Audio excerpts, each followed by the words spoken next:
Hello, this is Victor at three-storymercedes.com. This video is for John in Connecticut.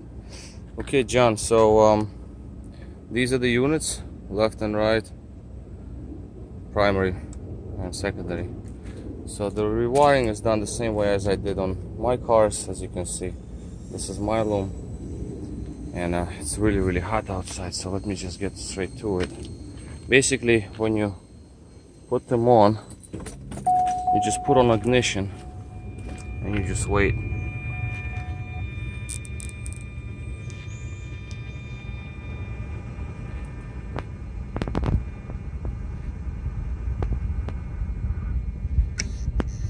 This is learning process right there.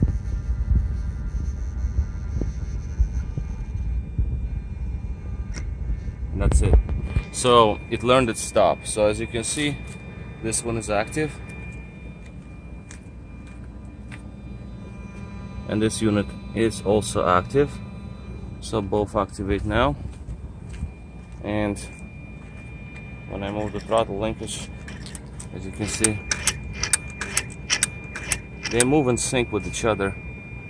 So this is how it's supposed to be. Next thing I'm gonna do is I'm gonna start the car, so you can actually see that they activate with engine running.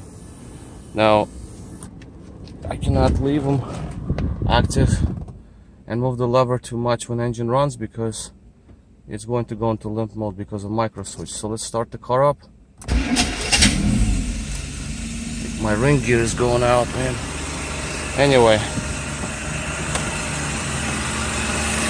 the engine runs, as you can see. They are also active.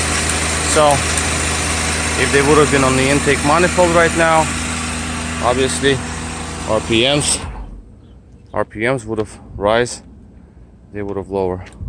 So this is basically all. I just wanted to make this quick video before I mail them one more time. So here's the activation. Both work just fine. Alright, so I'm just gonna finish with that. And then just gonna pack them up and mail it out. Alright, so this is all. This is Victor at three-storymercedes.com. Thank you for watching.